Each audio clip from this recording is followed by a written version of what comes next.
E aí, pessoal, tudo bem? Vamos para mais uma aulinha de literatura. Agora, especificamente, aula 7 da apostila nova, apostila 10, na página de número 56. Vamos falar um pouquinho sobre o cinema, tá bom? Dando continuidade ao conteúdo anterior que trouxe para nós o teatro. Agora a gente vai ver um pouquinho a questão do cinema, beleza? Então, o cinema brasileiro começou com um tal de Humberto Mauro, lá nos anos 20, tá? São as primeiras obras produzidas do cinema brasileiro. E a partir da década de 40 e 50 é que o negócio vai começar a ficar mais profissional, tudo bem? Em 41 foi criada uma fundação lá para o cinema brasileiro e principalmente em 1949 foi criado o Pavilhão Vera Cruz. Não sei se você conhece, é um bairro de São Bernardo do Campo, mas em São Bernardo do Campo havia esse pavilhão que eram grandes estúdios cinematográficos. A ideia nesses anos 40, começo dos anos 50, do cinema brasileiro era equiparar as produções cinematográficas do Brasil com as de Hollywood, tá bom? Então foi nesse momento, na década de 50, no final de 40, que o cinema brasileiro se profissionalizou, ok? E aí, a partir dos anos 60, já profissionalizado, o cinema brasileiro vai passar a ser premiado, tudo bem?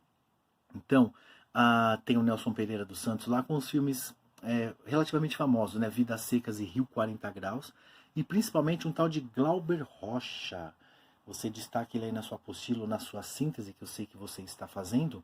Glauber Rocha, que iniciou no Brasil o conceito de uma ideia na cabeça e uma câmera na mão. Ele produziu muitos filmes, filmes famosos e premiados na época, com baixíssimos recursos, com literalmente esse lema: uma ideia na cabeça e uma câmera na mão. Tudo bem? E não é de Glauber Rocha, mas também muito famoso, O Pagador de Promessas. Depois, se você quiser, você faz uma pesquisa. Mas esse filme foi, até hoje, o único filme a receber a Palma de Ouro lá no Festival de Cannes, que a gente lê lá o Cannes, né? Esse foi o primeiro filme brasileiro a ser indicado ao Oscar. Ele recebeu uma indicação de filme para melhor filme estrangeiro. Não vou dar muito spoiler, depois você faz a sua pesquisa sobre ele, mas é um filme que envolve religiosidade, a pobreza do Brasil, é bastante interessante, tá bom? Isso nos anos 60. A partir dos anos 60, o governo brasileiro criou a Embrafilme, que era uma agência nacional, estatal, fazia parte do governo, é claro, para a criação e produção de cinema, tá bom? Então os filmes recebiam verbas públicas, verbas do governo, para serem produzidos, tudo bem? Aí nessa época, durou de 70 até 90, tá? E foram produções cinematográficas bem sucedidas. Tem bastante filme relativamente conhecido que vem dessa época.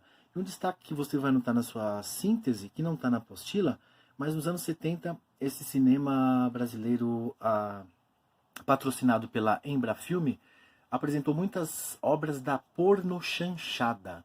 Pornochanchada eram filmes que envolviam questões eróticas, é claro, mas com muita comédia, muita ridicularização da sociedade brasileira. Eram filmes de comédias com algumas cenas eróticas. Depois você pesquise aí pornochanchada, tudo bem? E aí, em 90, vai ser extinta essa Embrafilme, esse órgão governamental aí. E aí o cinema brasileiro vai entrar em crise, tá bom? Por cerca de 10 anos. Mas no final dos anos 90, aí a coisa começa a ficar legal. Vai ser o que se chama cinema de retomada. E esse cinema de retomada que veio no final dos anos 90 é o que a gente considera o período cinematográfico do Brasil até hoje, tá bom? São os filmes produzidos a partir do final dos anos 90, que já tem uma produção cinematográfica profissional muito parecida com a de Hollywood, por exemplo.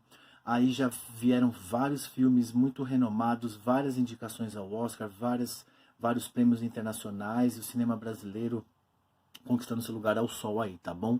E aí você tem filmes legais para ver, aproveite esse tempo. O que é isso, companheiro? É um filme bastante legal que envolve bastante política, é bem interessante.